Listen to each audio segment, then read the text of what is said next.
Hey everyone, welcome back to the Atavus Football Show again for another episode. We got a fun one for it today that we're looking forward to get into. A little change of pace based on what we've talked about in the last couple weeks. But first of all, I'm Jake Swilly, and again with my man Scott Lawyer. Scott, how you doing this week? Jake, what's up, man?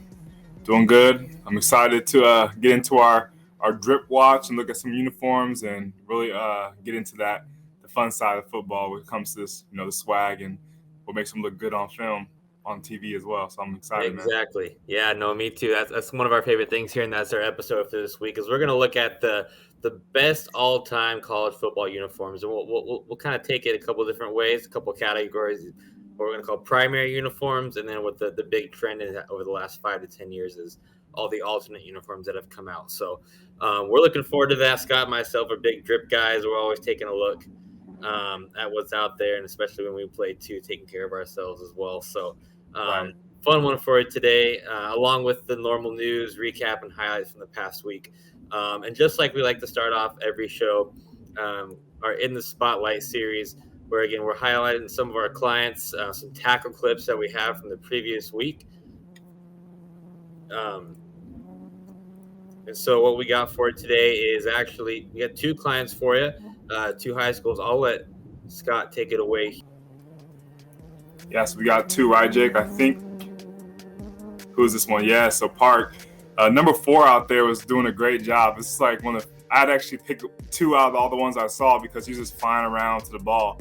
But here he does a great job of reading that screen, diagnosing the play, blowing that play up, closes space well, gets through all the traffic, but I really like his strike here. Could have wrapped and finished a little bit better, but all in all, he takes care of business with that good punch and good strike timing. So I love what number 4 was doing on Friday night last week. Yep, here's another clip. Kind of similar play, I believe. Watch him come through. Yeah, they're trying to run a lot of screens on him, but he was just diagnosing everything. So great job.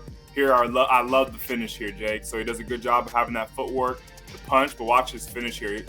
Look how he hooks the leg, uses that left, That's right, yeah. the left arm to really take away that leg drive of the runner, and if he finishes the job, dumps him. So I love that.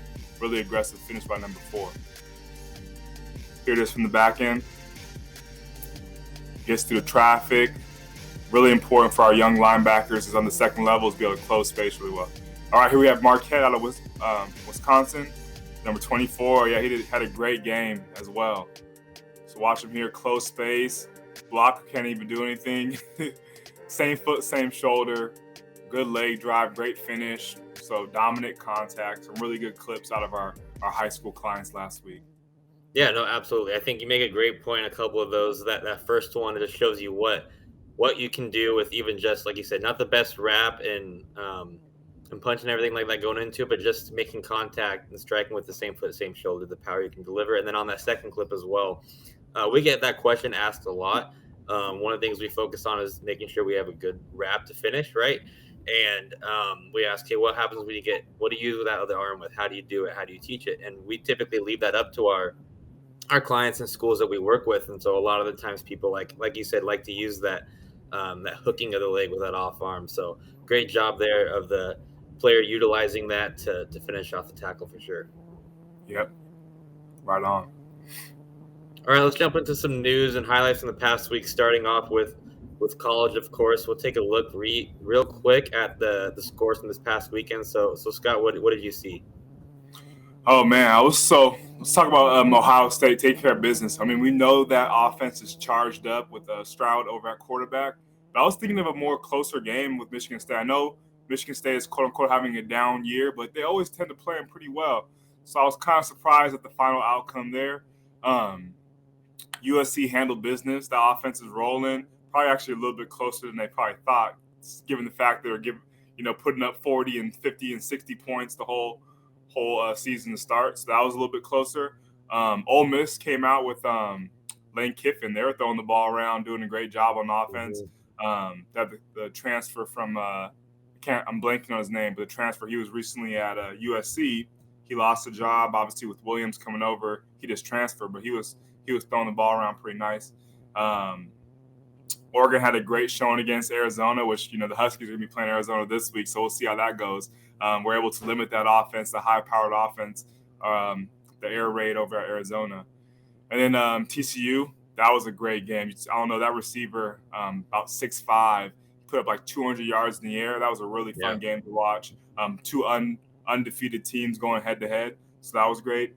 UCLA, I think they're legit, Jake. So a lot of questions were, they were 4-0 going into UW's game a couple weeks ago. Come out, they beat ranked Utah pretty handily. That quarterback was scrambling, making plays on the ground. He's a 5-year player, I believe. So, I mean, he's a vet, and they look good with Chip Kelly over there in LA. And then lastly, I would say Cincinnati. They're doing their thing over there still with Luke Fickell. Had a great showing against South Florida. So, all in all, really fun and exciting week for the college football ranks. No, agreed. 100%. I think, obviously you see the Alabama game came down to the wire against A&M on that last play, which is we're going to get to here in a second, kind of actually hurt them in the rankings. But, a couple teams taking care of business that are starting to get more on a roll. You see Oregon there finally, kind of getting out of their slump and really starting to roll. But you see teams like Tennessee for me and UCLA and TCU, these guys, they're undefeated that are actually seeming like legit contenders, especially Tennessee being in the SEC. And be able to perform as well as they have so far. That quarterback is definitely, I think, Hooker, right? Hooker. Yeah, he was probably an underrated Heisman watch, going under the radar and stuff like that. And I think now he's really come to the forefront over these last few weeks. So definitely a couple things to keep eyes out for. You see teams like Utah, Kentucky, and LSU fall as ranked teams. But a couple of them still staying in there. I still think they're solid teams. So we'll see how it plays out. Going into the rankings this week, a little bit of a shakeup at the top. You see Bama after that scary, almost scare with them, impacted them in their rankings and how teams viewed them, especially if they don't have Young back there. But Georgia at 1, Ohio State moves up to 2, and Bama moves down to 3. And then the other switch is Clemson going up to 4 with Michigan down to 5. Again, no one lost any games there, right? But pollers are taking notice about Clemson and thinking they're a little more legit. The rest of that top 10 rounds out with Tennessee moving up, USC, Oklahoma State, Ole Miss moving or staying right where they at in that top 10 spot, and Penn State after the bye as well. But big ones to probably make note of are UCLA, TCU move up, right? Mississippi State moves up a good amount, proving they're legit. And then towards the bottom, interesting here. I didn't know why they did this before, but you have to see a tie at 22 with Texas and Kentucky. Texas, after that big win, moves back up in the top 25. I've never seen a tie before for the same spot in the rankings, but maybe there has been. Maybe I just didn't realize it before. But Illinois also moving up into the top 25, and then surprise at 25, James Madison, undefeated, formerly either last year or the year before, just an FCS school, actually moving up to the FBS ranks in the last year or so, getting top 25. But definitely some interesting shakeups. I think I said 2 weeks ago that the AP poll is probably starting to level out and kind of not making as many drastic moves. And then here we are this week, lots of interesting moves and big moves across the board. But how do you see the shakeup of this in your eyes, Scott? Yeah, I mean, Alabama, you think about second string quarterback in the game, last minute, right? Last couple plays come down to the wire, and that kind of factors in because of the score and everything and who they're playing. But yeah, definitely a shakeup of the top 4 right there. USC right around the middle Packers where we expect them to be. But like you mentioned, the Bruins, that was a pretty big jump, right? 18-11. And they got a good quarterback. When I think about what you need to be in a top 10, top 5 school, you need great coaching, a great system, obviously put up points or limit people on defense. Good to great quarterback. And then also this in a competitive defense as well. So I think all the top 10 to top 12 teams, they have that, right? You look at all those lists, they have some big-time quarterbacks along with some great defenses. They're able to kind of overcome those bigger matchups and make some statement wins as well. So that's what I'm seeing right there. And then, yeah, like you mentioned, that two-way tie at 22 with Texas is pretty unique. I don't think I've ever seen that before as well. But when you have Texas that did what they did against Oklahoma in that big rivalry game, that was pretty eye-opening. I think that woke up a lot of people, even giving up, even given their shaky start in the first 4 to 5 weeks. That was a big statement right there, especially having their quarterback. I think we'll get into that a little bit later, but yeah, there's some shakeups in the top 25, Jake, that I think you called a couple weeks back. Yeah, no, I think I like to see, especially us being on the West Coast. It has been hard sledding for the Pac-12 over the last few years, but you see now that there's 4 teams in the top 25, with 3 of them being in the top 12. That's great to see. You see the conference, I think, going in the right direction now, starting to be a little more competitive again on that national level and getting recognition. So Yeah, I totally agree, man. all right, let's get into just a couple things in the news. We're gonna taking a look at the Red River rivalry from last week. Um, I don't think we hit it on it last week because at the time, no one had probably thought too much about it or as much as they would previously. You had Texas and Oklahoma, who were unranked at the time, going into it after Oklahoma slid a couple games, and Yep. obviously Texas losing their quarterback, struggling a little bit as well. But I think we saw what Texas can be when Quinn Ewers is in there quarterback. He's a 49-0 shutout. Even with the struggles of Oklahoma, I wouldn't have predicted that. But still, what do you think this says about the state of the programs for both of them at this point? Yeah, I mean, let's start with Oklahoma. Historic program. Coach Venables, he's a defensive guru. I mean, at Clemson, he had a lot of success, and it's hard to doubt that. But right now, they're lacking that quarterback play, the consistent quarterback play. And sometimes, we talk about it, like tackling is a big element, and that's the biggest thing that stood out to me and not only in this game, but it's throughout the last couple games for Oklahoma. It's just a tackling element and being able to get guys to the ground, especially against now going over to Texas. You got a really good, strong quarterback that's healthy now, and he was slinging the ball around, making some big plays. And that running back, though, Robinson, he's a game changer. I think he's going to be one of the top running backs taken in the next draft if he's eligible. So, yeah, they have a lot of weapons on offense. They got the receivers out there as well. They put together a very clean game at all 3 phases, and I think that's why that's the only way you can pitch a shutout is all 3 phases have to come together, and Texas did that. And then moving forward, Texas, we'll see. I mean, they've been inconsistent in the past. I think they have the quarterback, like I said. They have a pretty good system in place, but the matchups on a week-to-week basis is what's going to help separate them and can they be consistent? And that's been the biggest thing with them throughout the last 4 to 5 weeks. But overall, that was a really good showing for them. I think they opened up some eyes to the AP polls and also the viewers and their fans, which was huge for them because that budget over there is big, and you want to keep those fans happy, which they did that in a big game last Saturday. So good to see for Texas.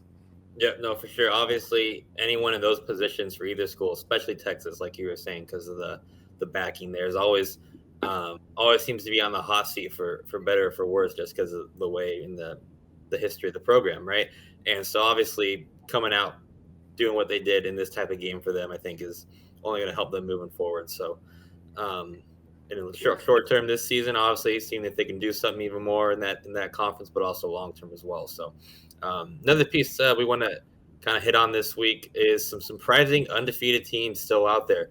There's 15 schools in total right now that are still undefeated. Most of them are, probably a good portion of them are still in the top 10, right? You've got our top 5 or 6 with Georgia, Ohio State, Alabama, all those schools that are included in this. But these 5 teams, surprisingly, right now are all undefeated, all in different conferences. Obviously, we have Tennessee, UCLA, Syracuse, TCU, and James Madison. Like we hit on before, James Madison up at FBS level for the first time in the last year or two being so. Obviously a non-power 5 school, but I guess first, what are your thoughts on these surprise teams? And then, I have my opinions on this, but a question to you would be, do any of these teams within their conference or even, with bigger aspirations than that, have a chance to make a run at it? Yeah. You know what, Jake?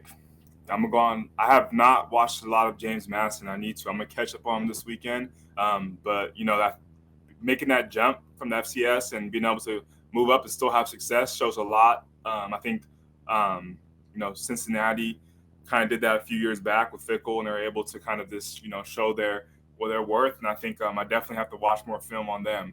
But the big 3 here is UCLA, TCU and Tennessee. Let's talk about these. All have really strong quarterback play. Okay, Hooker, like you mentioned before, with Tennessee, that guy can do it on the ground, but also in the air. He has a great deep ball, great accuracy in the intermediate game. So I love watching him. I got to catch his last couple of weeks of them, and he's showing up on film, making some big throws, and our defense is playing at a high level.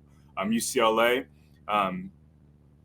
Same thing, Chip Kelly, offensive guy, and he's throwing the ball, but also he has some big receivers on the outside, but also, like I mentioned, the quarterback being able to scramble, make plays with his legs. Kind of reminds me of a Kyler Murray type where he's just like a jitterbug, and it's really hard to tackle in the open space, as we saw with the Huskies a couple weeks back. He made some guys miss.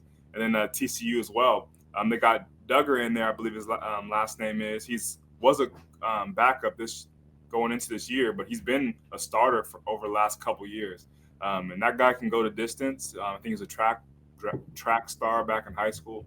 And then their defense with Coach Gillespie over there from coming over from Tulane. He's our Tulsa, I believe.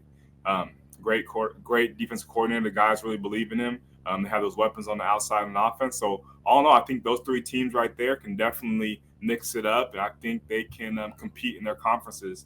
We'll definitely have to see how it all kind of plays out. But really exciting and kind of unexpected. But that's what college football is all about. It's about these stories and how they kind of, play out throughout the season and wake up some people. So really, really, really cool stuff there from these 5 teams. Yeah, no, for sure. I mean, a couple big tests ahead of each of them going forward, especially I think Tennessee this week. If I had to pick one team myself that can make a run at the conference title, I'm probably going with UCLA. I think that's there's 2 parts in that. One, I think they are proven as at least an offense that they can hang with anybody and put up points with Dorian Thompson-Robinson back there, an experienced guy. They took care of Utah this past week. They took care of UW, right? And so I think they have, they're gaining that experience to play these strong teams well. The only, 2 teams, like the second part of my thing is as much improved as I think the Pac-12 is, I still think there are some holes. And so the only 2 potential teams in their way, I think at this point is either and or Oregon and USC, right? So, which I think they have a chance of hanging. We've seen those 2 schools also have trouble so far this year. Tennessee, I think they're a great team. I just think the SEC it's still a very difficult conference. Going to be difficult to make a run through Bama and Georgia and those teams. And same with TCU, another good solid team, right? But Yes. that conference, Texas is now kind of with Ewers back going to make a run. Oklahoma State is solid. So I think they can definitely make some noise, but if I had to pick one, I'm going with probably UCLA as the best odds to really make a run at it. I completely agree. Yeah, they're legit, man. Agreed. This weekend we got again lots of buys this weekend coming up for some of these teams, especially on the top 15 side. But taking a look at the schedule real quick, the big one, like I said, Bama and Tennessee. It's going to be a true test. And even if they come out losing that game, I think if it's a close game, hard fought, I think they'll still earn the respect of everyone else and stay where they are in the rankings. But other big games this weekend, I think, are Michigan and Penn State, USC, Utah, Oklahoma State, TCU, right? All these teams, these big games are coming up right now. So those are my biggest ones. I see there are definitely more, but I want to get a take of what you're looking at, what you're looking forward to. Yeah, I mean, you hit on a majority of them, but the Alabama, Tennessee, I think doesn't have bigger implications than people would anticipate, right? Because regardless of the score, who's playing at quarterback for Alabama, this is going to be a heavyweight matchup with Hooker and Nick Saban, basically, like defensive guy and Saban. Can he stop his quarterback and also kind of, avenge that close game last week? He doesn't like those close games. So I think he's going to have those guys riled up, and we'll see. It's going to be a really, really exciting matchup on the defensive end for both teams, I think. In the Big Ten, you got Michigan and Penn State. That's going to be a physical matchup for sure. And then USC. Utah, they're going to have to bounce back. I'm going to talk a lot about bouncing back, but they had that tough loss last week. I think they're going to want to, come out ready and play against Caleb Williams and that offense with Lincoln Riley has going in LA. With UCLA and Oregon on byes, right? You have these in Ohio State. That actually kind of bodes well for these other teams that are playing these high profile, matchups, because it's going to give them a little bit more leeway to kind of maybe jump them, maybe potentially. Maybe not a big significant jump, but enough. And then going over to the right-hand side in those lower games, I'm really looking at, Jake, probably the Kentucky. You got that quarterback, or actually, State, yeah. did he? I think he got a little bit banged up. I'm gonna try to see if he's gonna play. But number 7 over there, a little bit. Yeah, you're right. Yeah, so I think that was a factor for sure. But let's see who's out there at quarterback, and then I gotta watch my James Madison and see how they're doing. They're undefeated, so you put me on that, so I gotta check out one of their games against Georgia Southern, which I think is former head coach of USC, right? Can't think of his name right now. I can't think of his name, Jay. Can't think either. But they also had that big win early in the year, right, against Nebraska. That they're a formidable team. So yeah, let's see how that plays out. Let's see if Madison keep it rolling. Yeah, but Georgia Southern's a good, well-coached team. They have a few guys from the Pac-12 over there. So we'll see, man. It's gonna be a good matchup for James Madison. Yep, for sure. Let's switch gears a little bit and let's go to the league. Lots of news and lots of coming out this past week, along with a great weekend of games. So let's start with that. Recap the previous week. Obviously, just to start off the week, right? We talked about it last week. The big talk was the Thursday night game, or the lack thereof a game, really, between the Colts and the Broncos. But lots of notable ones here. You see the Giants are rolling now at 4-1, beat the Packers.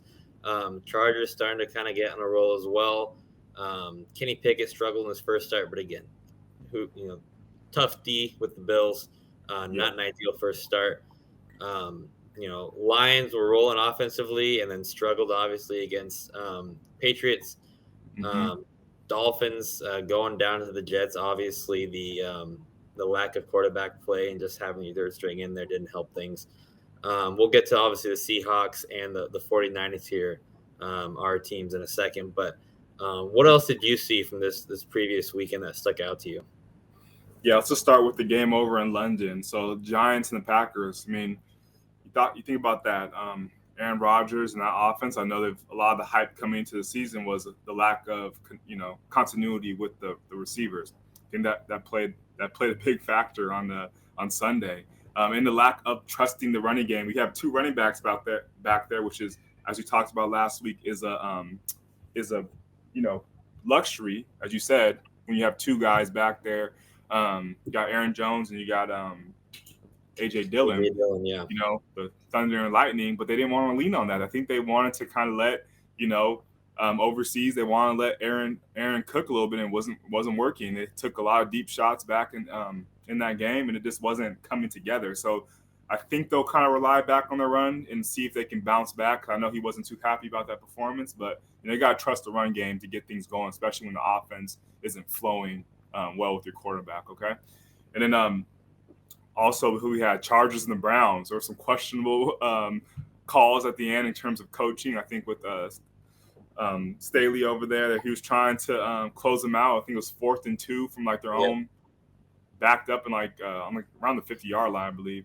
And they go for opt for a slant route to Williams versus maybe even trying to run or get Herbert out on the edge. They went with the standard drop back.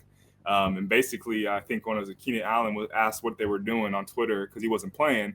But yeah, a lot of questionable things, because you think about that. If they don't get it, basically they put the Browns, and they didn't. The Browns were in their own territory, ended up missing a field goal, which was pretty lucky on their end. Yep.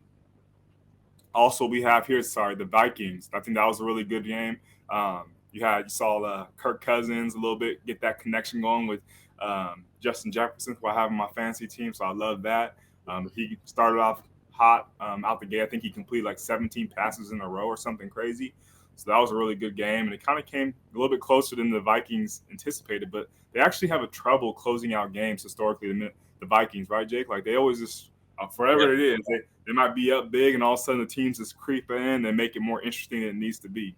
And we'll talk about the Seahawks and the Saints game a little bit later. But holding on to the right hand side, Eagles remain undefeated, beating the Cardinals on a kind of a mistake, a little brain lapse by Kyler Murray. He probably watched the game, but he had a kind of a clear lane. Could have probably picked up about 5 to 10 more yards, but he started to slide a little bit early.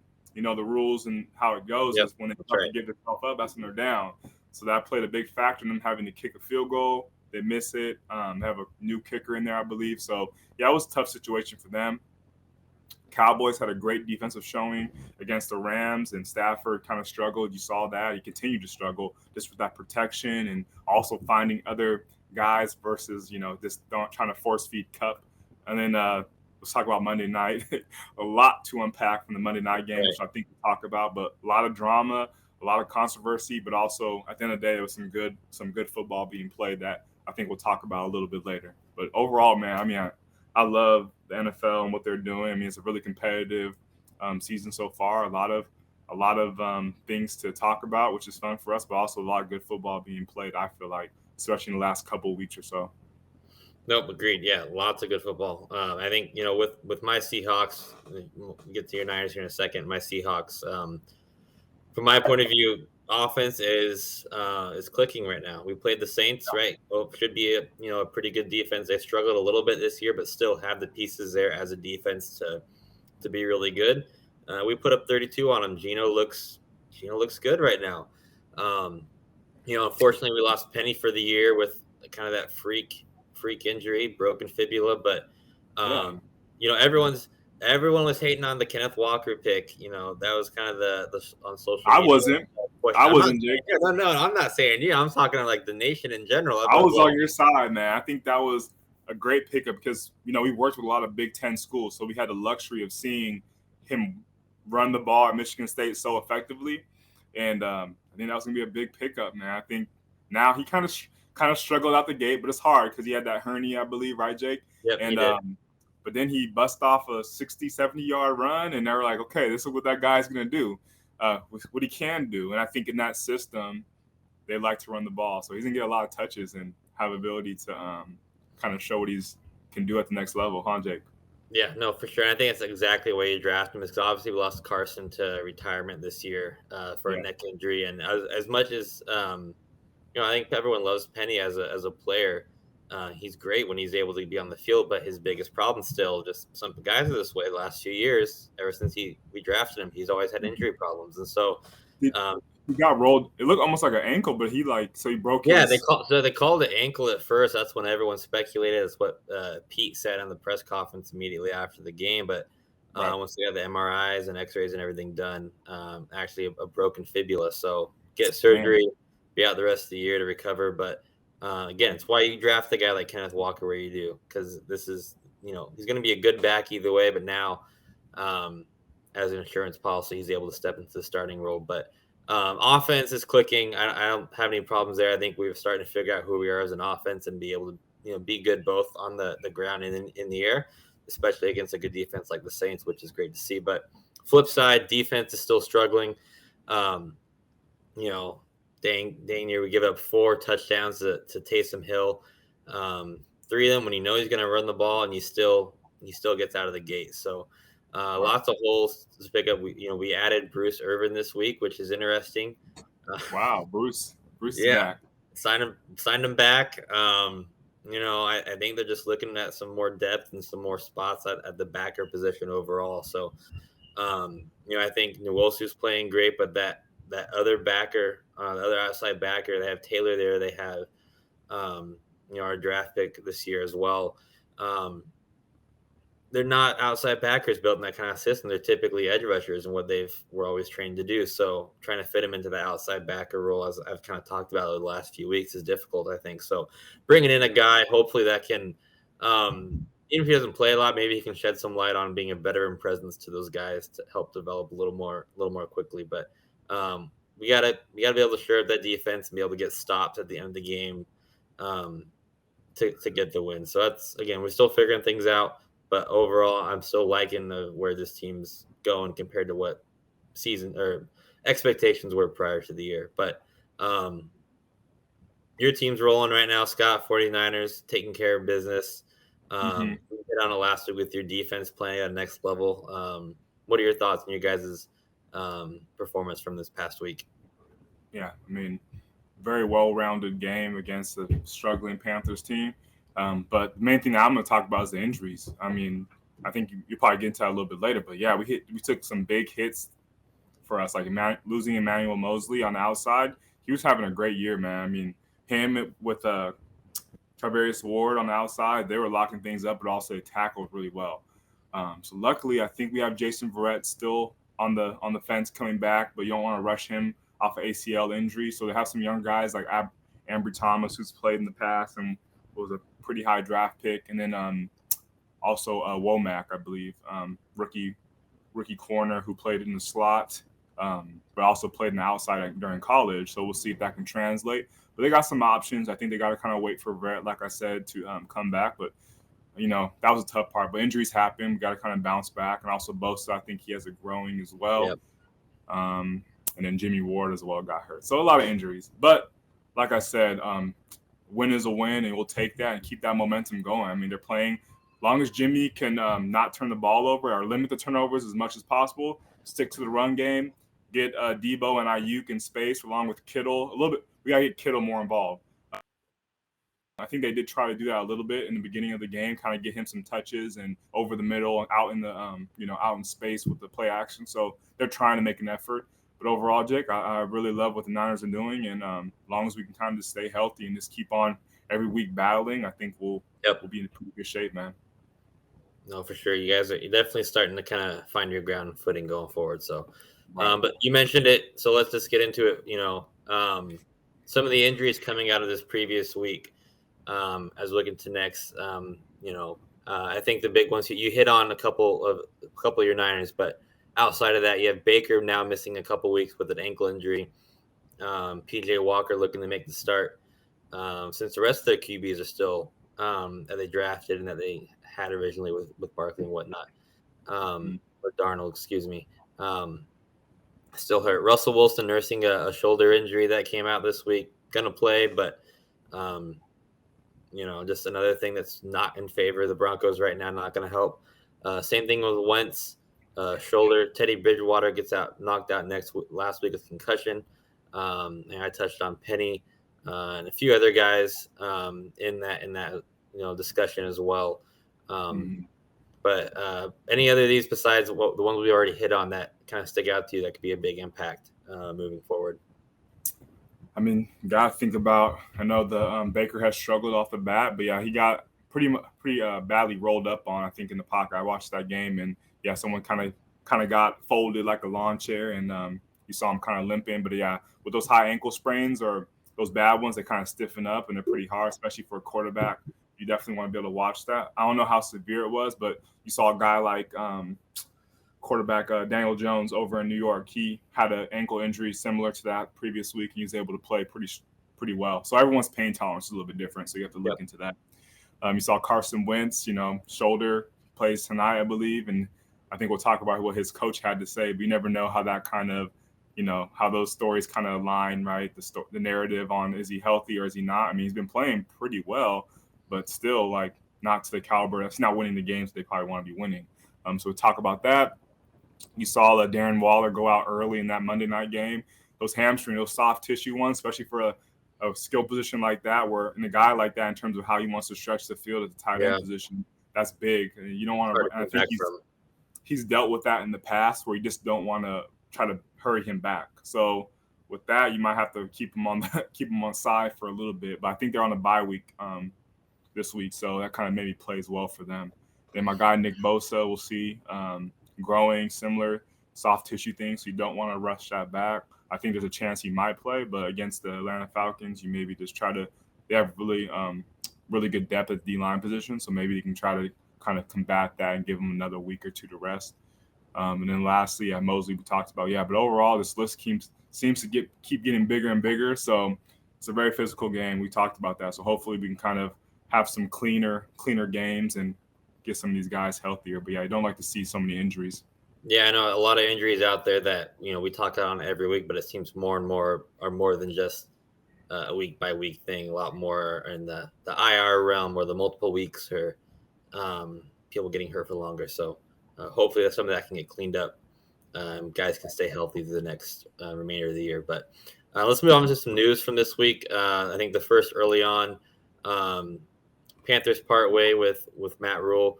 I don't think there's any question that the team this year was struggling and a little bit on the hot seat just because it's been a few years now. Obviously, you want to perform better, but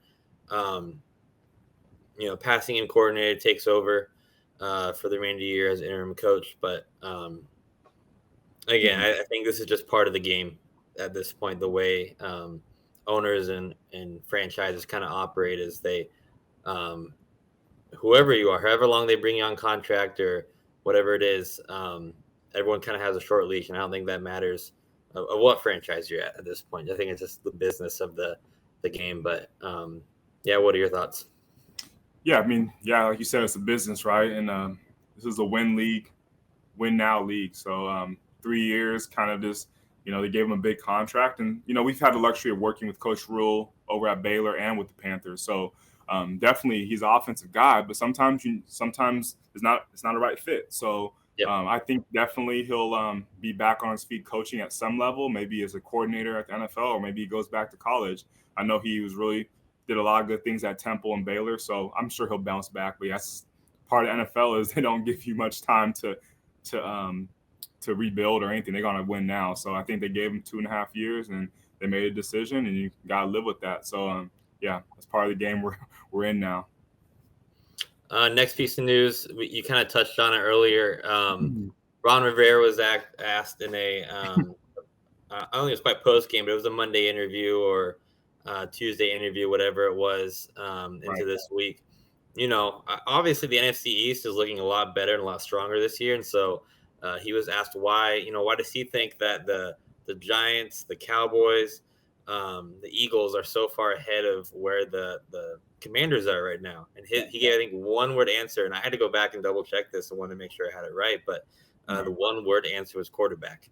And obviously pretty apparent that means you're referring to Carson Wentz himself and his struggles. And, people have gone back and forth, ex-players and whatnot coming to the aid of Wentz. And this week, Rivera and Wentz have apparently patched it up and kind of discuss what was really meant or why it was said and things like that. And I kind of have my own take on it from both the in terms of Wentz and Rivera, but I'll start with you. What was your take when you first saw this? And then obviously the stuff that came out after, when they tried to mend it, quote unquote. Yeah. So initially, like you said, he tried to mend it. I think he tried to backpedal a little bit after and try to clarify what he meant. But, once you say that's pretty tough, it's pretty strong state. It's kind of ambiguous what he meant, but it's clear to what everyone else is what he's saying is he doesn't think that their quarterback play is good enough. The thing I thought was interesting about that, Jake, was you look at who in their conference is at quarterback. Outside of Jalen Hurts, there's not really, you got Cooper Rush and you got Daniel Jones. Yes, they're both winning a lot of games, but in terms of what they're doing, they're doing enough to win the game, right? Like, for example, New York, they're playing really good defense, and Saquon is carrying a lot, But what Daniel Jones is doing is he's limiting the turnovers compared to the years past, where he's fumbled a bunch in the pocket, but also running. But he's able to run a lot and help be mobile and playing to his strengths. And the coaching is putting him in that position, right? So that goes hand in hand. And then Cooper Rush is playing very clean football as well, stepping in for Dak Prescott. But I wouldn't say that those guys are necessarily like, these world beaters like Jalen Hurts is doing, where you can watch the Eagles and you say, okay, Jalen Hurts is one of the best players on that team or sometimes on the field in certain games, right, Jake? Yeah. So Wentz he's in a tough situation because he's on his third team and he's had success in the past. So probably for him, it's not the best thing to hear. But at the end of the day, maybe it could, motivate him to play better. I don't know. There's a lot of things that are going into that, but, it's a tough situation. But that's how it is. Quarterbacks have a lot of the spotlight on them, and when they don't play well, they don't perform, there's going to be a lot of criticism and harsh conversations that need to be had. But you saw how that came out. You probably don't like to see it coming from your head coach in that situation, but it's part of the game, man. Yeah, no, and I have a little different take on this. Obviously, I think Wentz has struggled over the last few years wherever he's been, right? But he hasn't been terrible. He's had a Yeah, couple good games this year he's and a couple. okay, right? Yeah, he's not like the worst in the league. He's not seen as the best. I'm not saying that, but the one thing I wonder, is this specifically targeted? As of right now, it seems like it is, but when he says quarterback's a problem, does he say it's specifically targeted at Wentz, or is it the quarterback position in general? Because if you think back over the last few years, right, they have not had a steady player at that position. You go between Haskins and Heineke and now Wentz, and you had you brought in Fitzpatrick last year, obviously before he got hurt in the first part of the season, and most of that has happened while Ron Rivera was there. He hasn't had a consistent quarterback where those other teams, obviously Cooper Rush takes over now, but Dak's the guy, right? Mm. You've had Daniel Jones in New York, even with his struggles. You've had 3 years with him as an organization to work with him. You've had Hurts now for 2 or 3 years, right? Where Washington, you basically had a new guy or had your position kind of up in the air Mm.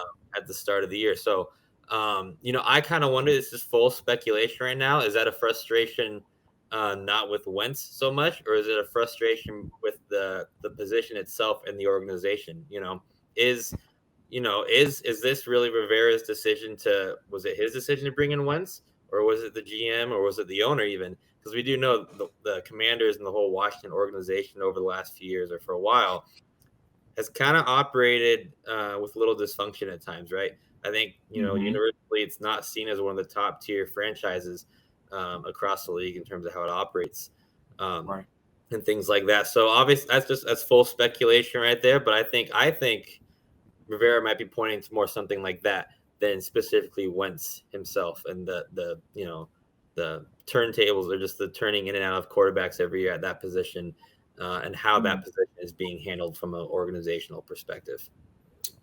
Yeah. No, that's a great point actually, because you think about Rivera's background, and with Carolina, he's had this Cam Newton, right?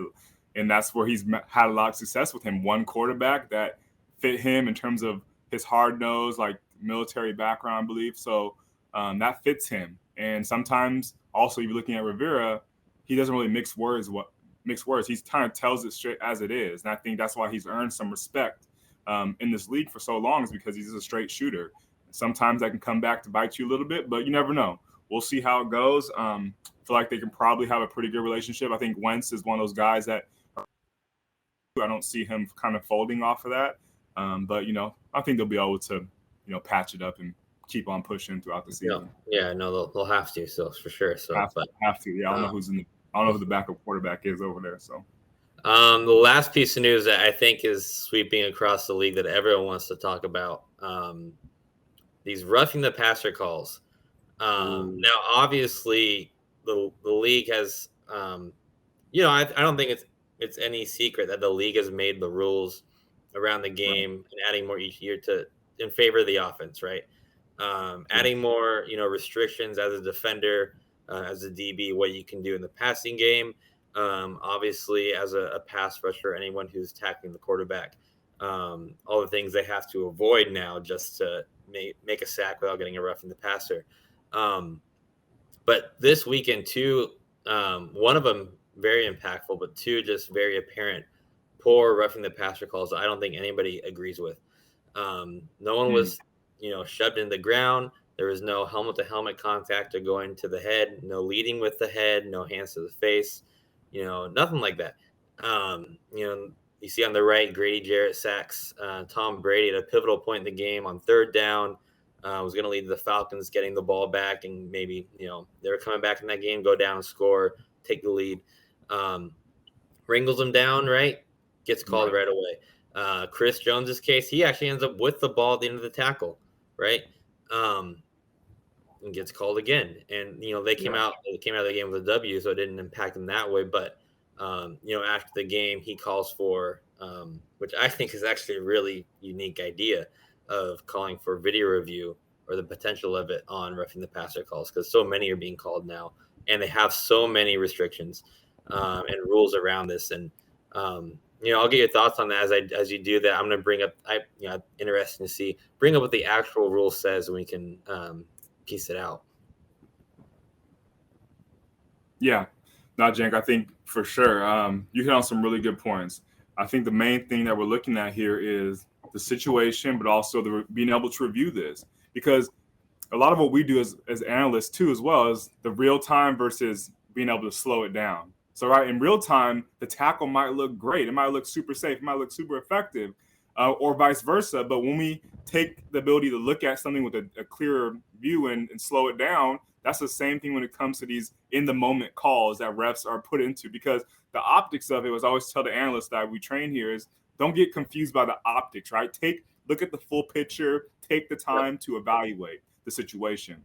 So looking at both of those plays, you have, again, we're talking about the NFL. We're looking to protect the quarterbacks first and foremost. First one is Tom Brady. I mean, the GOAT, right? You call him the GOAT. But third and 5, the Falcons are on their way to potentially coming back, maybe winning this game. Very critical game for them in the division, right? Garrett's, yes, he's a big dude, but you got to think about the physics of that. He's making a shoulder tackle, and he kind of swings him down. But if you watch the replay, Brady actually almost kind of braces himself with his arm.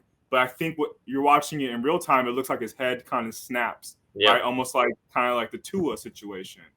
So that was that, and that was a terrible call for them, and it kind of had fans and everybody on notice. So now you're going to another primetime game, very critical, because you're looking at Chris Jones and a hell of a pass rusher.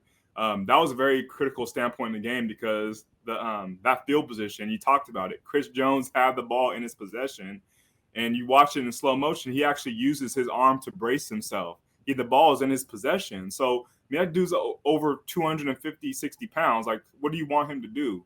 It's very hard to stop his momentum from going on to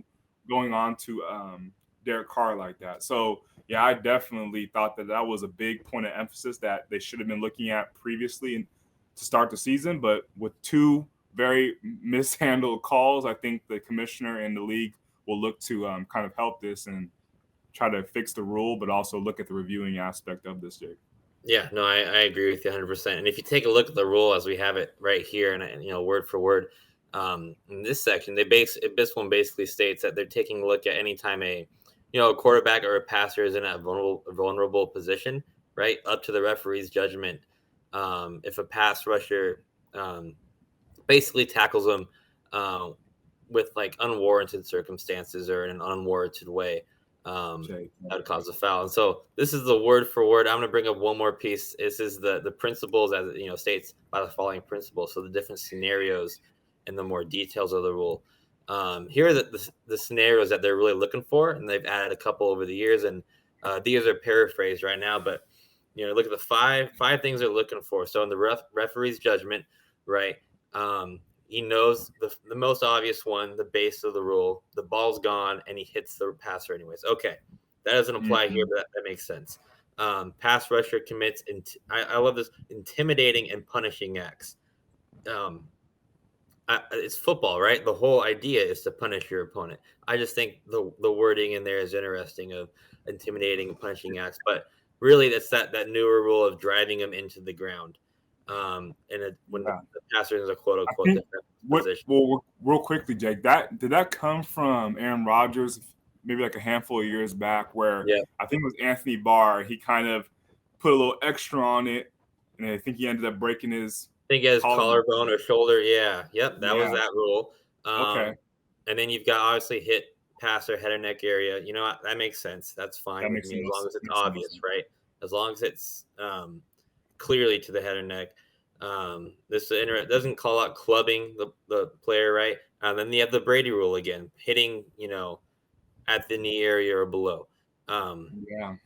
Which, if it's straight on, you're diving intentionally at their knees, maybe, but sometimes it's hard to, there's a lot of chaos going on in there. So, but if you look at these, right, and we analyze the 2 things that happened this past weekend, I don't see any of these that were, especially I'm gonna talk about I can see a case from the referee's perspective to possibly be made in a bang play on Chris Jones, right? It could look like he drove him into the ground. I don't think so. I still don't agree with it, but a more apparent one for me is the Grady Jarrett play with Atlanta and Tampa. He obviously slowed down the ground. It wasn't egregious. None of these 5 criteria or principles are met, in my opinion, even in real time. So I don't think it's a bad idea at all. What Chris Jones was saying of having, they tried review with PI and maybe those things, a couple of years ago, maybe those same issues come up again.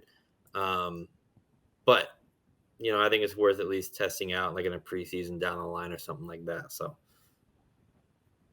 completely agree. They need to.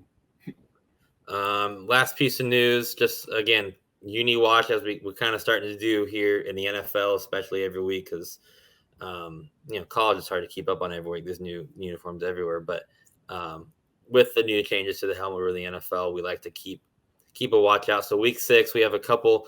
The Falcons coming back with their throwback red helmets and uniforms. Chicago coming out with the all orange uniforms, orange helmets, and then Packers have won these before, but coming back out with their old school throwbacks as well. Personally, I'm not really a fan of the Packers throwbacks here. Kind of just looks like their normal uniform, and I'm not really, honestly, I'm surprised. I'm not a fan of the orange helmets for the Bears. I think it's really hard to beat that classic helmet, but the Falcons, I do like those throwbacks with the red helmets is a nice touch. Yeah, that's classic. I think we're on the same page there. I think the first two just not enough to. It's not enough there, right? You got the yellow on the green. It's kind of almost like that old school Madden Thursday night primary jersey. And then I think the Chicago, the orange on orange is a little bit too much, but classic look from the Falcons. They used to use those back in, I think, the early 2000s, like Vic, and I remember that Tony Gonzalez and stuff. Like, I remember them always using those uniforms, and they're very clean, simple, but also like, the color scheme looks really good. So be nice to see those on Sunday. Yep, no, for sure. Week 6 schedule for the NFL. We have 4 teams on buys: Texas Titans, Raiders, and I forget who the 4th is. But let's take a look at the rest of the schedule for this weekend. Any games that stick out to you in particular? Yep. Well, definitely we'll look at the Jets and the Packers. See, Jets had a nice win against the Dolphins, right? 40-17 or something crazy. Zach Wilson's playing great football. They got the running backs, Breece Hall and Carter over there doing their thing. So Saleh's playing, coaching them up with Sauce Gardner on the defensive side, who we've been familiar with throughout our tackling process. But yeah, looking forward to that one. Also the Vikings-Dolphins. That's going to be a good matchup. 2 pretty high-powered offenses, but I think with the backup third-string quarterback starting from the Dolphins, that's going to be interesting. And then going over to the right-hand side, Ravens, Giants should be a good game. Buccaneers, Steelers. See if the Steelers can kind of bounce back. We don't know. Bills and Chiefs. That's the main one for me. And then Cowboys and Eagles, division rivalry. 2 hot teams right now, so that's going to be a great Sunday night game to tune into. Nope, I agree with you 100%. I think there's another good slate of games, but those 2 big ones, the Bills, Chiefs, Cowboys, Eagles. And I think the Rams should actually kind of be on notice this week with the Panthers. Rams are struggling. Panthers get, interim coach. There's almost that new energy. I've got nothing to lose at this point, right? So, and typically I think we always kind of see teams, whether it's college or pro, they kind of go through losing a coach or losing a player to key position or a personnel at a key position, tend to come out kind of stronger with something to prove the next week. So I think they could be put on notice as well. I think, my Hawks have the Cardinals this week, and I think it's going to be another competitive matchup. Cardinals have a solid offense that hopefully we can stop, right? I think Murray's going to pose a real threat to us. We already have enough holes as it is. So keeping him contained is going to be key, but I think our offense, I think their defense is struggling a little bit. I think we can put up some points again, hopefully keep us in a running. And we're back at home, so that'll help too for sure. That will be big.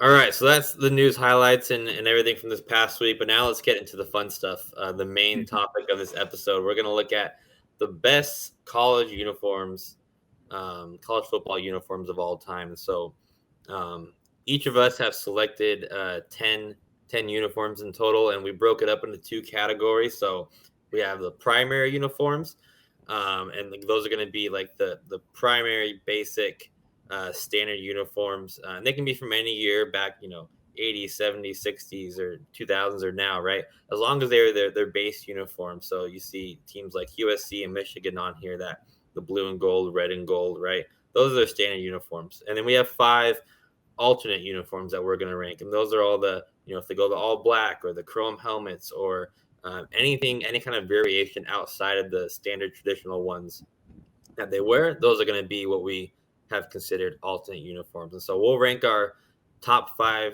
primaries, we'll rank our top 5 alternates, and we might even throw in some honorable mentions in there as well. So first off, starting with the primaries, I'm going to go through my top 5, starting at 5. And I feel like I'm going to catch a little heat from you, Scott, if I'm being honest.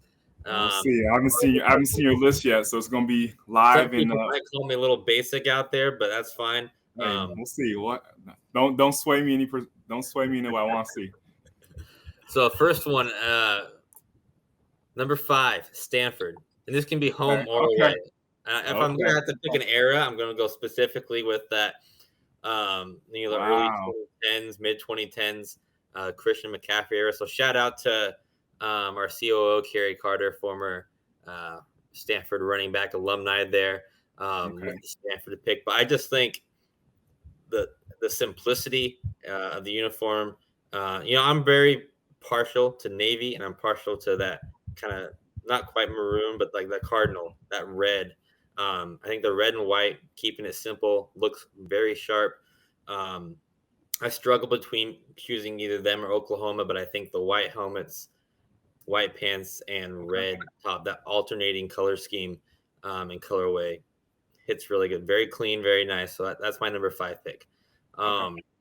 Similar reasons, I choose Penn State at number 4. Wow, I'm seeing a common theme right now.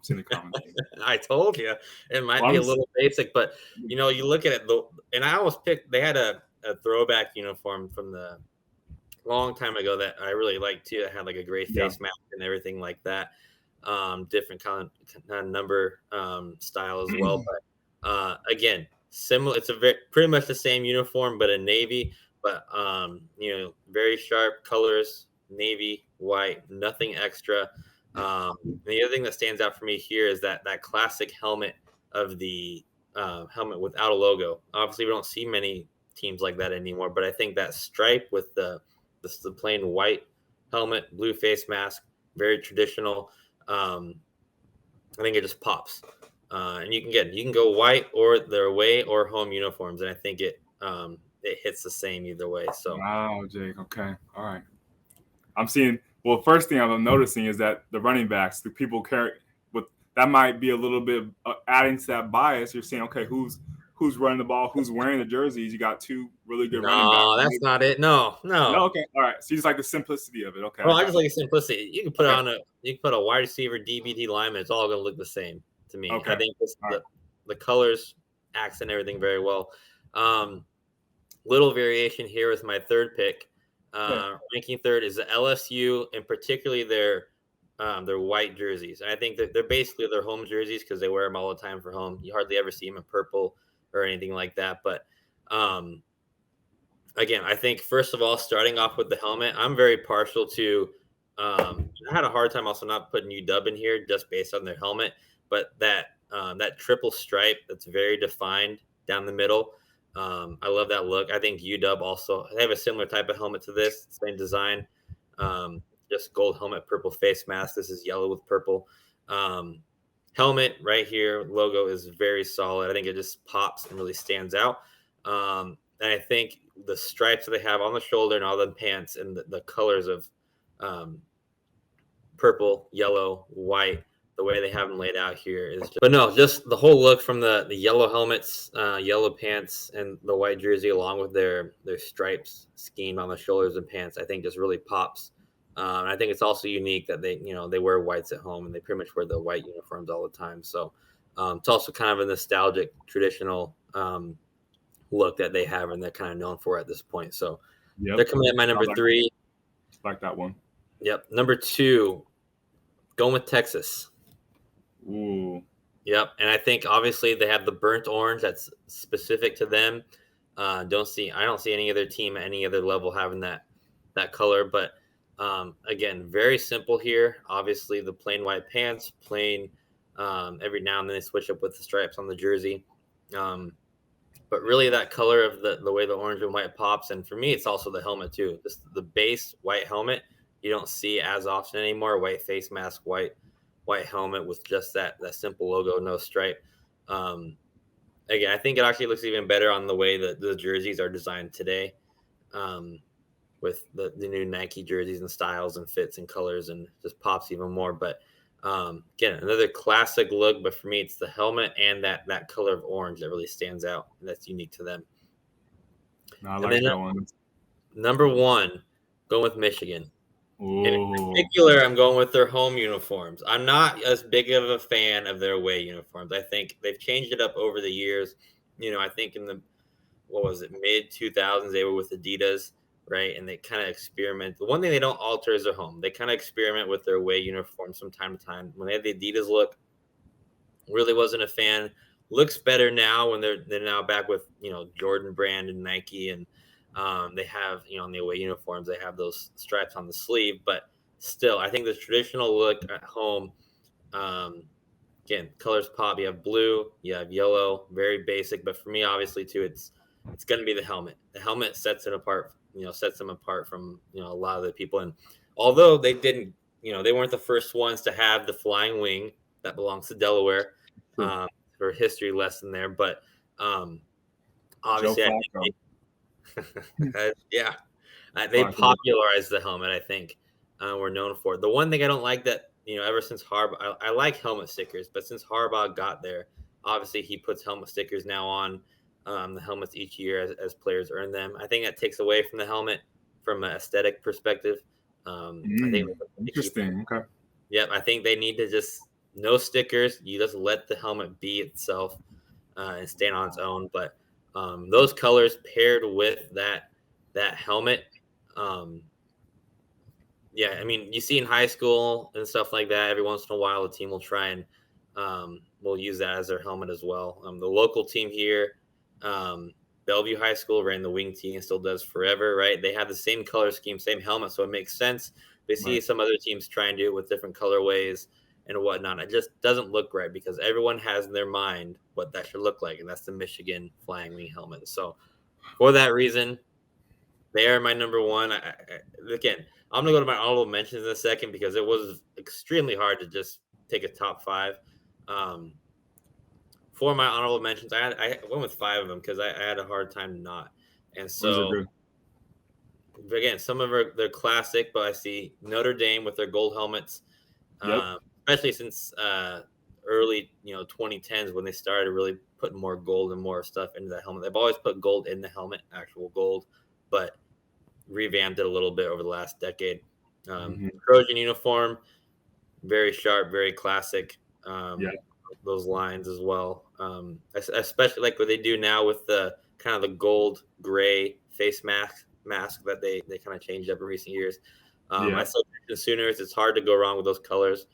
Earlier, similar reasons. Again, great color with UCLA, great schemes over the years, and then the Oklahoma State from the Barry Sanders days, where they had that all white helmet Ooh. with that big OSU logo and the orange jerseys. I think just looked very sharp. So, but yeah, Michigan number one. These are my honorable mentions. So, but let's go with your top five, starting with five. Okay, perfect. Well, first off, let me get out the bat. I respect your top five a lot because Okay. the consistent and it's traditional in terms of like everything is the iconic. Real quick off the bat, I want to let you guys know this. I think Jake maybe knows this side story. I don't know if he does. When it comes to like drip and swag, right? I don't know if you guys noticed, but back in the day, before Peterson got there, it was Sark. He used to have Scotty Swagger School, and what that was, Jake, is that every Thursday before the game, we would know like our combination. Okay, we're wearing white helmets, white jerseys, black helmets. Maybe there's a chrome, and the coaching staff would let me get in front of this team, and I would tell them, okay, here's what we need to do. Here's what gloves I think will pair well with this jersey. Here's what sleeve I'm wearing. Maybe throw in a towel. And it'll be a quick little, but the team loved it and I loved it. So that was kind of my role on the team at that point. And then when Peterson got there, it was a no-go because it wasn't about that. And he was like, yeah, no, we're not doing that. So it got canceled. But it was fun while it lasted. And I wanted to give you guys a little background and kind of validate my eye for this type of stuff. Okay, Yeah, Jake? so Scotty definitely has expert credentials when it comes to drip. Obviously, if he's being crowned and being deemed the guy who's going to offer advice to everyone on what drip they should wear prior to the game at a school like UW, who already, without any drip, is a classic uniform as it is. Classic so uniform. the person who has the authority to even add on to that shows his expertise for sure. But I had to get that out the door. But let's start with my number 5, which was Notre Dame, right? Yeah, so I think you had them in your honorable mention, but just that clean uniform, the navy. I like the navy and gold combination as well. But the thing that, like you mentioned, is the helmet. That chrome helmet was really, really what popped to me. You're kind of mixing up that traditional, iconic school. I always think I'm a linebacker guy, so Monte Te'o. When I was in high school, he was the guy, right? In terms of linebacker. Also the Brady Quinn years is what comes to my mind too. Brady Quinn, yeah. A lot of good traditional years. So they're always on TV, and it's like I just always watched them growing up. But then when they switched to that kind of chrome helmet in the 2010s, or right around when I was in high school, but that was just like what really tipped me over the edge. So not coming in the top 3, but they're right there in terms of everything I'm looking for in terms of traditional, but also a little pop subtle with the chrome helmet. Yeah, and one thing to keep in mind, fun fact, in case anyone who hasn't known this over the years, is that they actually do, and this is tradition for them, putting actual gold flake in their helmet. Oh, wow. I didn't know that. Thank you. That was good. So that's tradition of theirs. Why not only is it just painted gold, but they actually do put gold in their helmets each week. Wow, that's what I think it's definitely working. So let's move on to your number 4 then. Okay, number 4. So kind of it's a traditional uniform, but I'm thinking more of that early 2000s, like mid 2000s, like Jameis Winston, all those guys, where I just love the helmet decal. So talking about that arrowhead, that traditional, but also you go to the subtle details around the collar right there, Jake. It's that kind of tribal. Yeah, and then in the gold, the maroon, it's just like really classic uniform. But I just think of a high profile team, even in the early 90s too, when they were really winning at a high level. I just think of iconic football. But what really tips them over the edge for me, Jake, is the helmet decal, along with the subtle nuances of the sleeves, the collar, all that stuff. So I really like the early 2000s look from the Florida Seminoles. No, agreed. That helmet sticker too, along with the decal itself, is very iconic. Very iconic to Florida State. So okay, I'll give you that. That's a nice pick. They were one of my considerations as well. You're number 3. Number 3. So not so recently the new school USC, but the traditional Reggie Bush. We're thinking Reggie Bush era with the gray simple helmet, but it's like very subtle maroon gold. That's just, again, the Trojan. You think of OJ, whoever was back there. Reggie Bush. You got Carson back there. Matt Leinart. Like, they have a lot of historically good players to go through that program. So they're always in the spotlight. And I remember these jerseys specifically from my boy Reggie Bush, who I know you're a big fan of. But just growing up playing EA Sports or the college football, you always wanted to have the USC, get that. And so it was just more of a personal thing for me. But also I think no one can really deny how classic and traditional these uniforms are, and really one of the top 10 jerseys, I think, all time. But for me, it was number 3 because of the sentimental aspect of it. No, yeah, sure. And I think their whites hit just as hard as their red ones home do as well. So for sure. You're number 2. Okay. Number 2. So very similar. You see the theme I'm going with, but for me, I love I'm talking more about the mascot and the logo here. So that gator, right? That green gator along with the blue and the white and the green and the orange.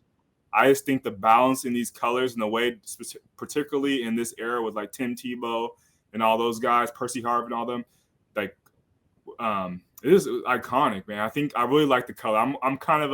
It's kind of a weird combination, but I think if certain guys pull it off and like the orange and the blue, Jake, I don't know how you feel about it, but that along with the Gator logo and just the color contrast, I really like the Florida uniforms here. I gotta give my love to the Gators right here. No, I agree. I'm a fan of the logo, and a fan of the color scheme too. I wasn't as fan as much of the stripes. That was my pet Ah, peeve with it. But the color scheme, I can get on board with that. right. Okay. And then, so this is where we're going to have probably a little bit of back and forth. So let's just start about what I love about these. Is this one I'm going to keep on talking about, but it's iconic. But I really do like how simple it is in the same respect, where the gray and the red, this historically, you got a lot of great players that went through this school.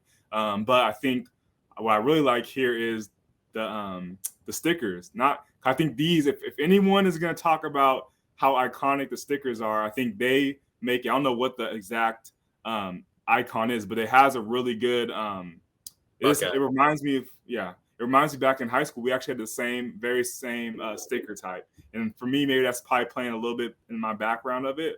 But I think overall in terms of traditional standard uniforms, I think Ohio State takes the cake when it comes to that real swag and that drip. And really just a traditionally clean uniform for me, Jake. So that's why they're at number one. But what are your thoughts on the stickers when it comes to Ohio State? When it You comes to still Ohio like? State, I love them. I think it's iconic. Okay, I think you'll see this especially at the beginning of the year, right? Not so much at the end yeah, of the year, but to me, if you see a Ohio State helmet without those helmet stickers on there and just the straight silver, it doesn't look right. It looks weird. right. I think we're so used to seeing at least some stickers be on there. So for me, though, I think the stripes that they have too many within it. They look they got 5 stripes, except for the Ooh, helmet. The helmet it works, but I think on the pants and the jersey, it looks like a little too much, a little too many things going on for a single okay. stripe to be put on there. But the colors, agree with. I love the helmet. It's iconic, like you said. Um, but yeah, that's my take. But I let's look feel real that. quick at your honorable mentions. Then you've got 2 here. Oh yeah. So it was actually tough. So one with Tennessee, I like that. It's not a burnt orange. It's more of that kind of not creamsicle, but almost like the Yeah, Buccaneers back in the day. I love that, but it's very simple and it's iconic. Again, I keep on saying that, but that's what it is, right? So Eli or Peyton Manning, all those guys, right? I just think of that. Jason Witten as well back in the day. Like those guys made that T on the helmet very clean, very crisp. But also I love the creamsicle light orange right there with this the white. Um, I love that. I love that combination. And then Georgia was very unique, Jake. I almost wanted to put them in my top 5 because I really like what I like about them is the red and black. I love that combination. But the gray pants for me, that combination with the red and the black okay, up top, and then you got the gray pants. It kind of reminds me of like the New York Giants back in the day, where if you gotcha. Yeah. remember that blue and red, but then the gray pants always kind of set it off in a unique way where it's kind of you don't think about it, but it kind of just makes the whole uniform pop. And I love the logo, the big G on the side. For some reason, I just like these uniforms a lot. Didn't crack my top 5, but definitely honorable mention and some really strong traditional uniforms for the Bulldogs. No, those are very solid picks as well. So just recapping our top 5s, I've got Michigan's home at 1, followed by Texas, the LSU white jersey, Penn State, and Stanford. You've got Ohio State at the top, followed by Florida, USC, Florida State's 2000s look, and then obviously Notre Dame 2010s with that helmet there. So I can't argue with any of your picks either, Scott. I think it just comes down to a matter of personal preference. I can see Preference. arguments made for yours as well. The one thing I do want to point out, because I think people would argue this, one team we don't have included on here, either honorable mentions or a list, Alabama. I think Yeah, a lot of people it follows. I think it's even more so my list, right? It follows my theme of what I was looking at.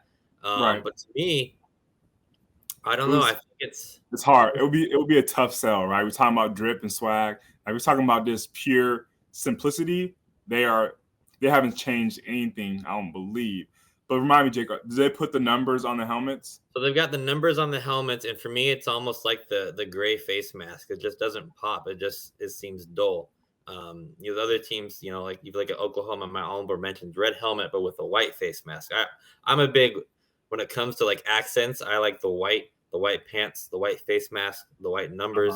I think it just pops more with the Right. uniform. That's my personal preference, but No, it's I interesting agree. because I think a lot of people would argue as Alabama is one of the best, if not probably more historic uniforms out there, but neither of us had it on our list.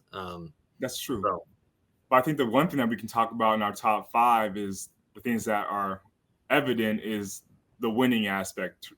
All these teams have yes, won at the highest level at some era, so that's pretty unique, right, Jake? Like that's why I think for us, we saw the exposure to it and seeing them on TV, seeing them in the video games.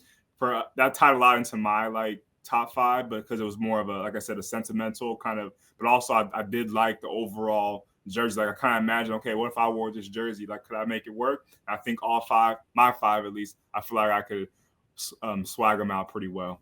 no, that factored in my decision too. I think the historic aspect of it, because one of the jerseys I really like right now is the base. That's their base now, is like TCU, where they have like those that horn look around the collar. I think is really really sharp. Yeah, But right. again, it's like, okay, well, they've only done it for like the last 2 years. These teams have they're known for this uniform, right? So I think that factored in That to was both key. of ours. That was key as well. All right, we said he had the second category of alternate uniforms, so we're going to get into that. But Scott, you're going to start this time, so we're going to start Okay. same way. We're going to start with your number 5. That's what I got. Who do you got? Oh wow. Okay, yeah. So this is my late edition, Jake. Boston College.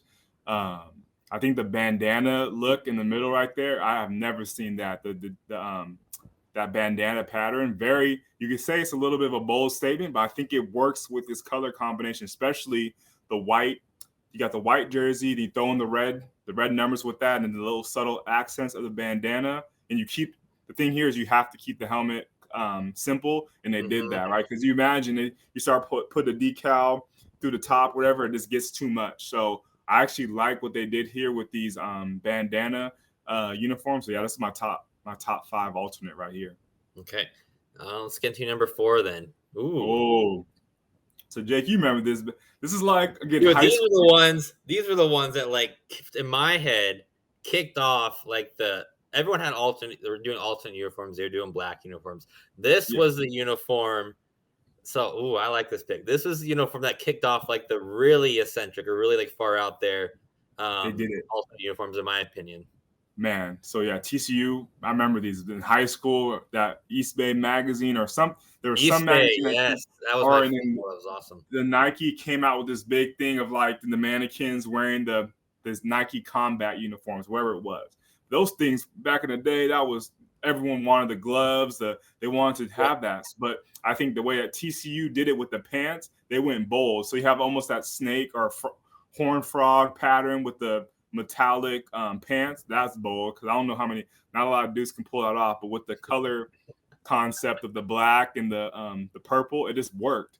And then the helmet, you got the subtle the red line through the top, and then you got that same pattern that kind of ties it together.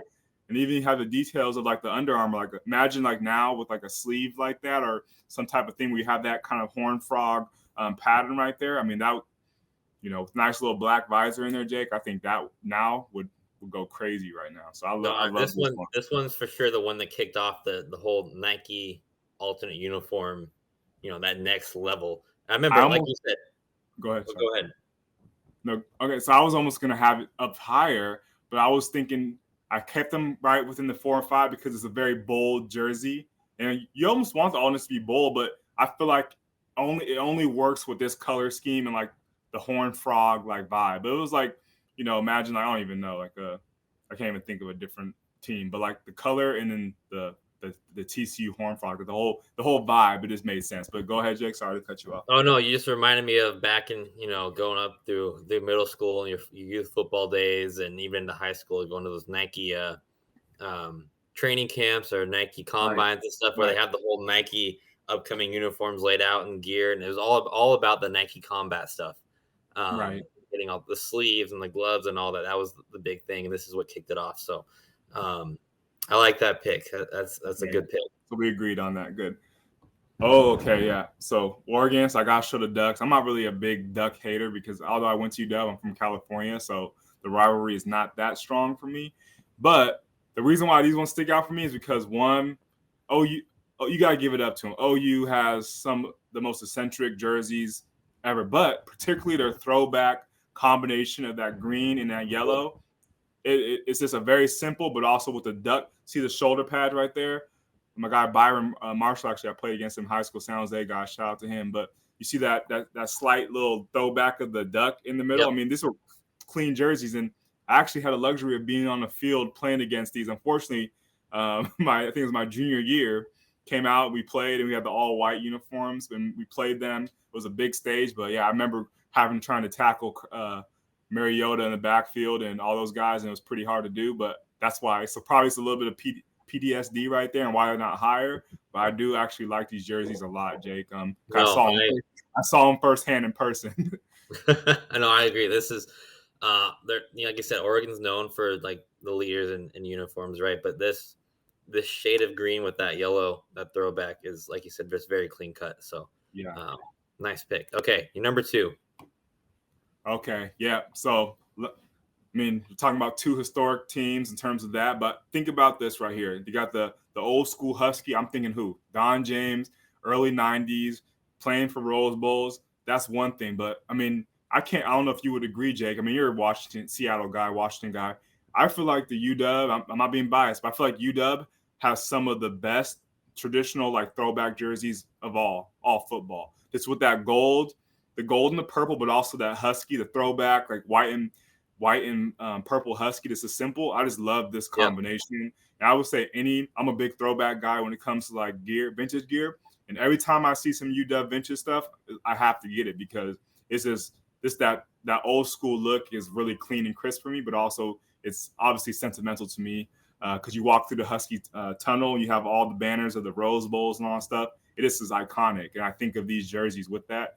And I think that hopefully they get to wear them this year. I think they will against someone coming up here closely. But I love these jerseys at number 2 for me. No, I mentioned it earlier. Their helmets are one of my favorites in all of college football, just from the colors and everything. But I think, like you said, the biggest thing of why they're so historic across the board among any of the program is I think the colors. You don't see many purple and gold colleges out there, so I think that's what really makes them stick out. Right. Okay. Who got? Okay. Your last one, number 1 seed. What's top? So what do you think, Jake? I mean, let me start with why these are my number 1. And it might be kind of not unexpected, but I think what I love about this is that powder blue. Powder blue, you think about it, anytime someone sees that, you got the old school Chargers, right, Jake? You got, remember the Oilers back with Warren Moon? Like, you think of that, that powder blue along with red is a very, in my opinion, is one of the best color combinations of all football. I don't know what you think about that, but that was number 1. But also, I love just the primary of all the blue, so the blue helmet with the blue jersey, and then the Ole Miss classic script right there, but in the red and the pop and then the gray, and then you have the gray face mask, Jake. And I think everything with all that combined still has its modern touches as well. Clean numbers is white, no border on there. I think these are number 1, just mainly based on the premise of that powder blue and red and how simple it is, but also how clean. And how I remember watching it on TV. These jerseys really pop. So that's my number 1, Jake. How do you feel about that? Do you agree or disagree? No, I see it the same way. See where I'm coming from? Yeah, and it's funny you have those because if we move to my top 5, I'm putting them at number 5. Okay, perfect. So it's a good segue into it. No, I agree. The color itself is almost standalone. It's a great color, good alternate to the navies, but along with the simplicity of it, for me, it's their helmets, particularly these helmets now.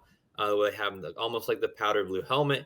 And then you mentioned the script and the type of logo and decal they have on the helmet with the red. It really pops. But I think what also makes it pop, it's kind of hard to tell in these images right here. But I think usually it's a chrome decal, which I just think even makes it stand out even more. So, yeah. Because sorry. Oh, I have some other favorites, so that's why I had to put in the number 5 spot instead of my number 1. But I agree with all of what you were saying as well. There you go. Nice. So getting the rest of mine, then number 4. I'm a fan of Georgia as well when it comes to uniforms, but I'm going with their black jerseys. I think again, it pops when you go red down to black down to gray, and particularly in the last couple of years, where if you look at the attention to detail around the collar, they turned it almost into that bulldog collar. nice little touch to kind of just make them pop even more. But um, Like that. I wore red and black in high school, so maybe I'm partial to it. But red and black always look solid, especially black jerseys. And the pants, that stripe on the pants, they're kind of known for. It's a red on one side, black on the other. You don't see that very often either. Wow. But I Very think, good like you one. said, the gray. Usually, I'm a white pants guy, but in this case, the gray accents it well here. And then the collar, right? That's Yep. bulldog collar is big. That's a good one. Number 3. This is, I think, a little far out there. Navy Whoa. Army. Okay. Now, Okay, Jake, take it easy now. Take it easy. Now, it's not so much. This is probably one of the most. Well, we'll get to my later picks. That this isn't so much for the uniform as it is the helmet.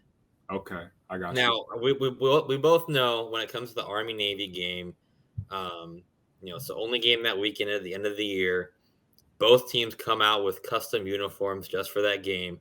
And this year, what stood out to me in 2015 when they came out with it is the attention to detail on the helmets. So it's hard to see the helmets right here, but if you go back and look, they're all I don't know if they're all hand painted or how they did it, but they all have a whole like scenery of an aircraft carrier painted on the ship. And I think the other cool part of this is that it was either by position group or by what their actual what they serve in the Navy individually by player is they have different types of aircraft carriers and different types of ships painted on different helmets of different players to represent a certain part of the Navy. So it wasn't just even one standard helmet across the board and an image. It was differentiated between players.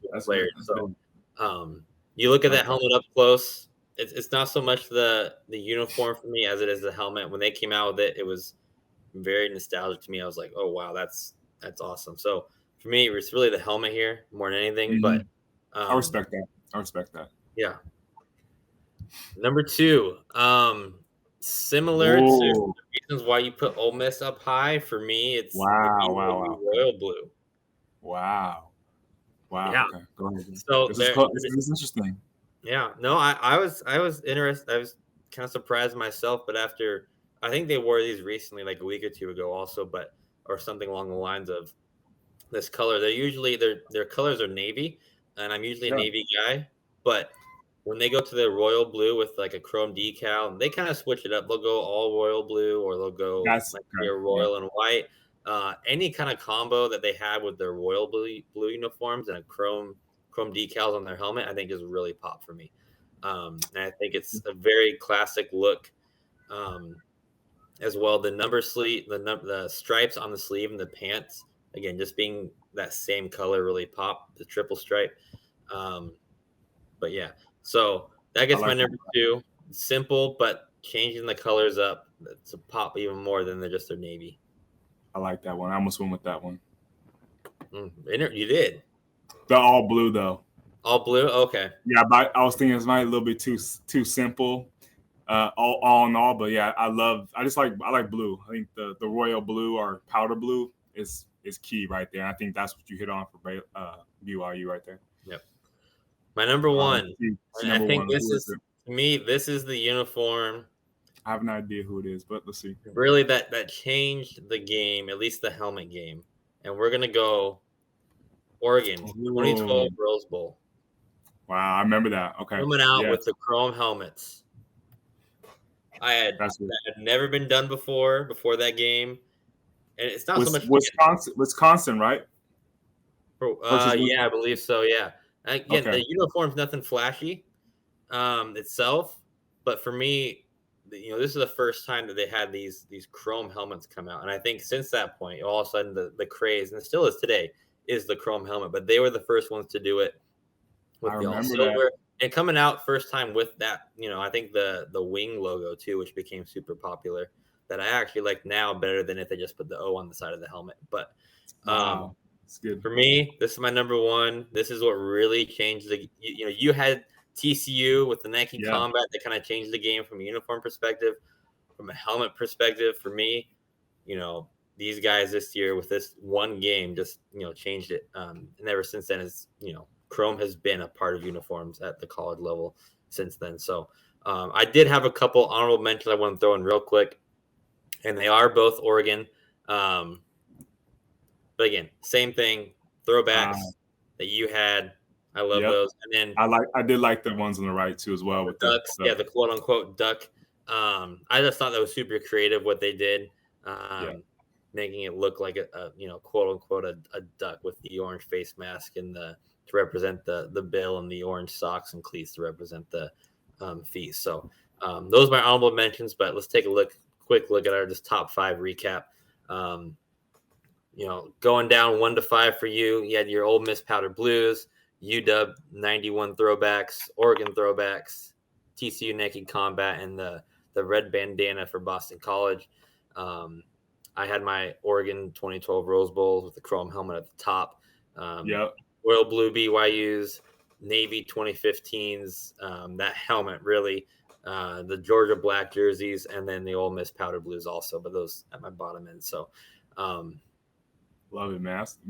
It was much tougher than I thought it was going to be, Jake, when you presented this theme. So it took me a minute to do this, but I think it was really fun little thing we got to do. So great job picking this one out, man. No, I enjoyed it. I think you and I are drip guys, like we've stated, and I think people know by now. And it's part of the game too, right? It's a facet that is not only is it fun to view and to think about, but it's important to a player. And now it's even important on the next level of recruiting, right? People are going to schools or partially, thinking about which school to go to based on what kind of drip and what kind of uniforms and what kind of gear do I get when I go there, right? That's why you see all the photos of players now, high schoolers posting, their photo sessions with the whole uniform put on and things like that. So it is a big deal to an extent to kids nowadays. So for us growing up, and right now it's more of a fun thing, right? It was something cool that we saw. It's turned into more than that now at the college level and recruiting process, but something I really enjoyed doing. We talk about it anyway, so I thought might as well put it on camera and let's get our top 5 and let's get some reactions out of it. So if you're watching this, if you have a different top 5, or let us know if you agree with our picks or what your top 5 college football jerseys are as well.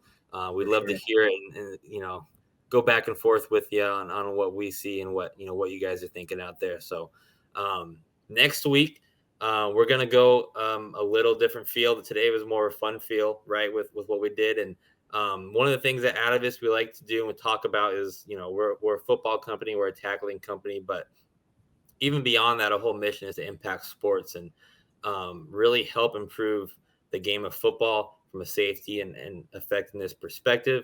But we're sports enthusiasts, so especially when it comes to football. So we're going to talk next week on the power of sport, which is one of our common themes and missions at Atavus. We're going to go, Scott and myself are going to talk a little bit and get into how the power of sport has affected us in our journeys from young kids to where we are today. And there's a lot of things that can come out of that. So stay tuned the next week for that. We'll give our stories, and probably later on in the year as well, bring in some of our other guys and coworkers from Atavus and have them share their stories as well. So if you haven't yet, click to subscribe, like the video if you've liked what we've done so far. Leave a comment.